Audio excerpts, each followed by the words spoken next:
Bay win the NFC South.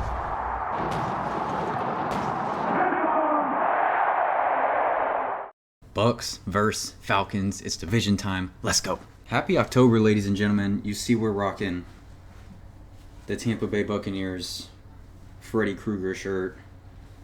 We're in the October spirits over here. And you know, it might get a little scary in Atlanta. We play them twice in October. Might get a little scary for the Falcons. Let's get into this preview though. Let's knock injuries out the way because it's not great for the Bucs. Let's hit the Falcons though. So Troy Anderson, stud linebacker, tackling machine, had that pick six last week, will be out. And that is a major loss for this Falcons defense, who is very thin at linebacker. They haven't been getting much production from their defensive line, so you kind of rely on that second level, which is that linebacker core.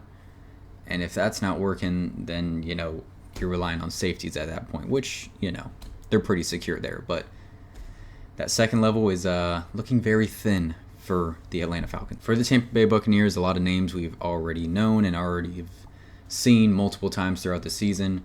Luke Gadecki is out again. This is going to be his fourth game missed with a concussion. Antoine Winfield Jr., this is going to be his fourth game missed. Kalijah Cansey still has not played this season. And moving on into some new injuries that occurred during the Eagles game last week. Servassier Dennis getting sent to IR. This is going to be a massive injury for the Bucs. It's looking pretty long term.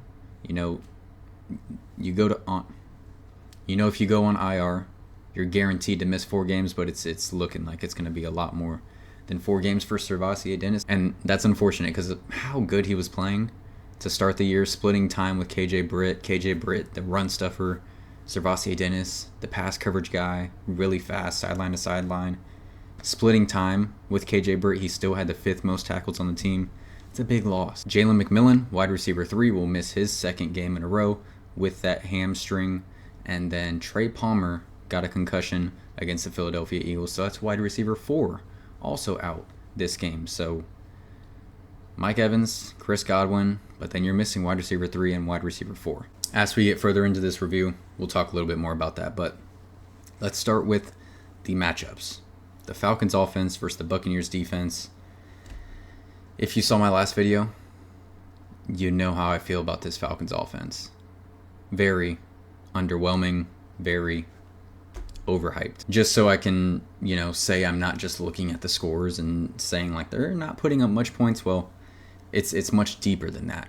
The Falcons are averaging just 53 plays per game, which is good for 31st in the NFL. So that means a lot of 3 and outs, not extending drives, not putting together good play sequences to get down the field and score touchdowns. You think back to the Saints game, the Falcons won the game, but they didn't score an offensive touchdown. So a lot of things hindering this Falcons offense from being as explosive as it was said it was going to be. It's not explosive at all so far. Take all this with a grain of salt. They are a team with a bunch of new pieces on offense and at the top level. Raheem Morris, new head coach. Zach Robinson, new offensive coordinator, first-time play caller. We as Bucs fans know with Dave Canales last year how big of a deal that is. Takes a while to get things going. And then Kirk Cousins, obviously, new team. But going back to what I was saying, just 53 plays per game. They're not controlling the ball. They're not controlling the clock. And your response to that could be, well, maybe they're just hitting big plays and they're scoring really quickly. Maybe 4-play drives instead of 8 to 10 play drives. Well, you could be right if that was true, but let me respond with another statistic that kind of puts that response 6 feet under. This Atlanta Falcons team has the lowest amount of explosive plays of 20 yards or more, since 2010 for the Atlanta Falcons. So that means teams led by Desmond Ridder or whoever through 4 weeks have put together more explosive plays than this Kirk Cousins, Zach Robinson-led offense. So they're not putting together extended drives, just 53 plays per game. They're definitely not getting a bunch of explosive plays. It's not an offense that's clicking, not an offense that's being consistent, not an offense that's threatening defenses. I will say they have the talent to do all of those things. It's just putting it all together. Kirk Cousins is a good quarterback. Late in his career, coming off an injury, I still think he's a good quarterback.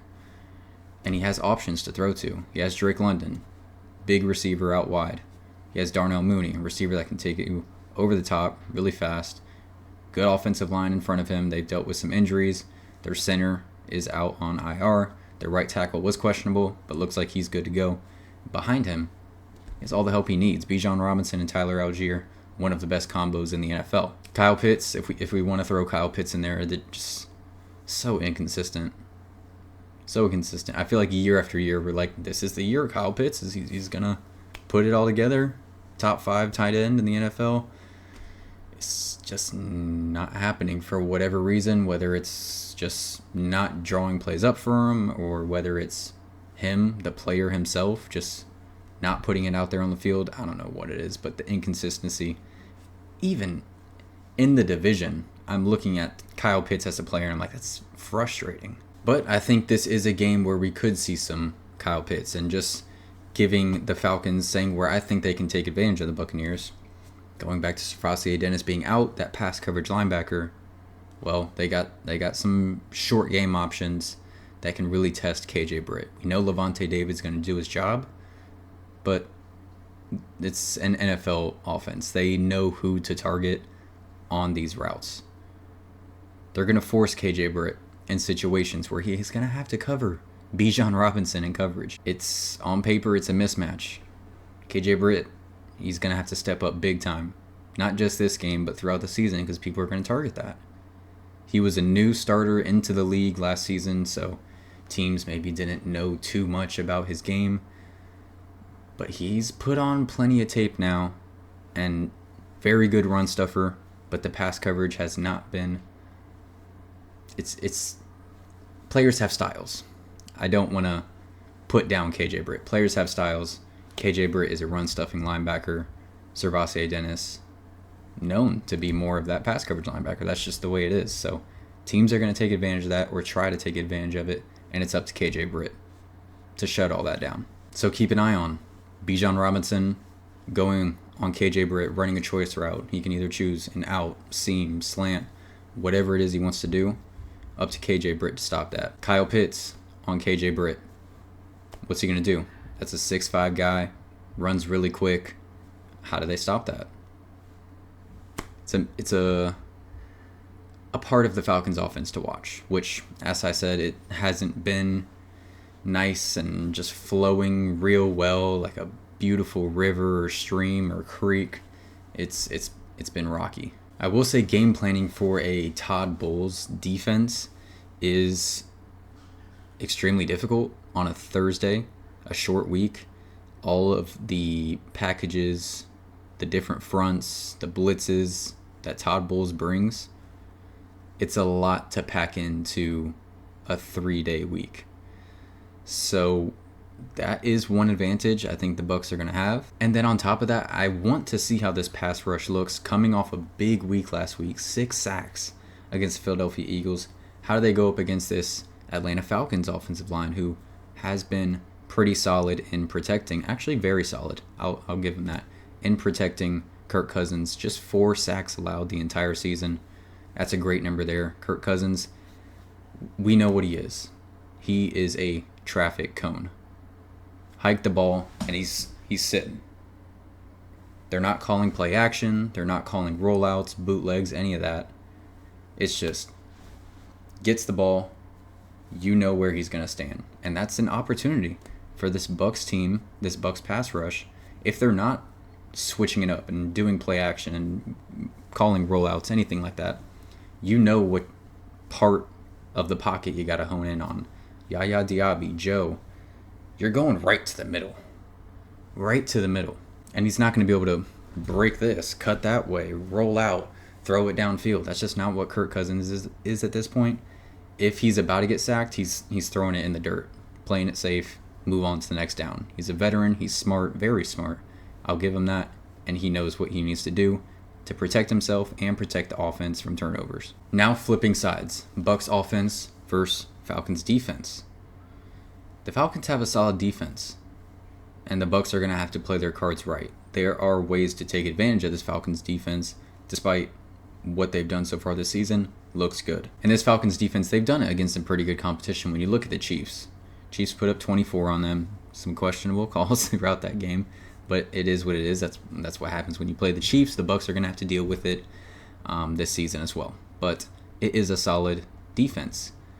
The big concern, they have 4 sacks all season. Not last game. The entire season. They have 4 sacks. So they're just really not getting to the quarterback at all. They're 26th in pressure rate. Not good. So you think, you add Matthew Judon. Thank God that the Falcons did if you're a Falcons fan. Because even with Judon, you're last in sacks in the NFL. And you're 26th in pressures. And you're 17th in blitz rate. So that means you are blitzing. You are trying to create pressure. It's just not hitting. You got Grady Jarrett. A sack and a half. Like I said, you picked up Matt Judon, a sack and a half. There just isn't much production at all coming from this defensive line when you talk about the pass rush. And this bodes extremely well for the Tampa Bay Buccaneers when you look at what has happened when Baker has been pressured this season. The 2 games he got pressured the most. Number 1 was that Broncos game, 7 sacks given up by this Bucs offensive line. Some of it was on Baker as well, but at the end of the game, the Denver Broncos got 7 sacks on the Buccaneers. Wasn't a pretty game. The second game was obviously Detroit, where Aiden Hutchinson had 4.5 sacks on his own against this Tampa Bay Buccaneers team. The Bucs still come out on top. Close game, great road win, great team effort, but it was close. Then you look at the 2 games where Baker Mayfield wasn't put under much pressure. The Commanders and the Eagles. Both very convincing, very dominant blowout wins. Going up against a team with only 4 sacks and has not done anything in pass rush this season, I'd say bodes well for the Buccaneers. This past game will be one to watch, so how much time will Baker get? And how much time will Liam Cohen expect Baker to get? Last game, it was so many just quick passes. You count to Mississippi, the ball's already out of Baker Mayfield's hands. So, in this game, does he go that same route? Or does he say, well, the Falcons haven't really done much when it comes to pressure. I expect Baker Mayfield to have more time, and I'm going to allow deeper routes to develop. If it was my choice, I still continue with the quick passing. Play this screen game, play the short comebacks, the ins, the outs, the crossers, the drags, and try and get some run game going again.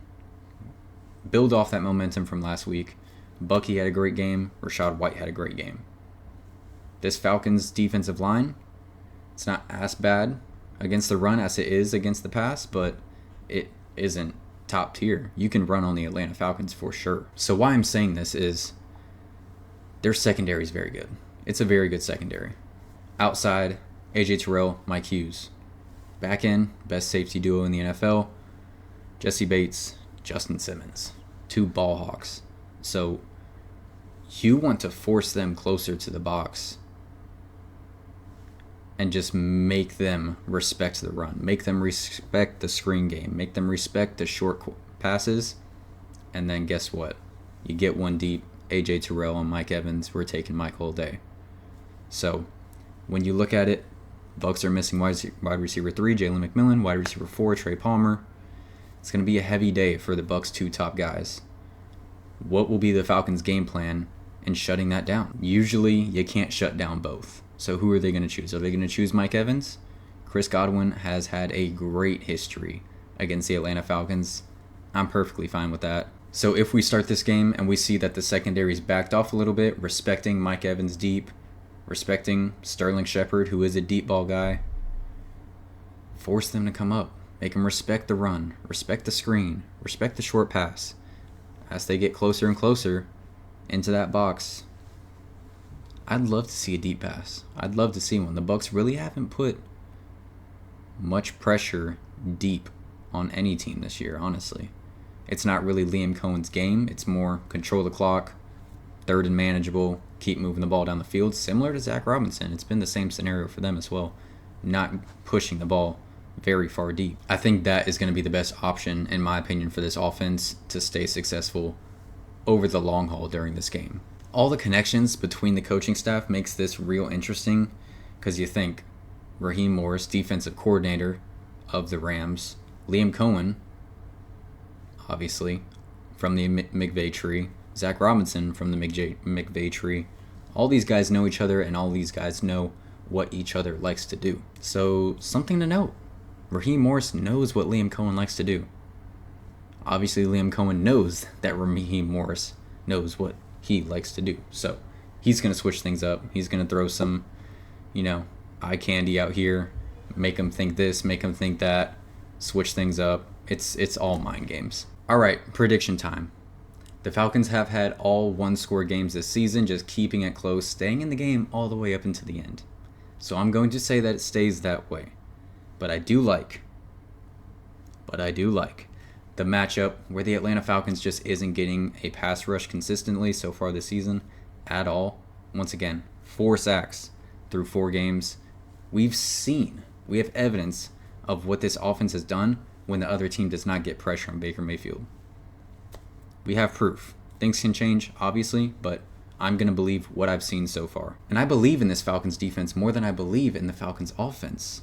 So the fact that they've been underwhelming on the offensive side, not being explosive, not pushing the ball down the field, not controlling the clock, not controlling the ball, I'm going to have to give this one to the Bucs on the road despite the injuries.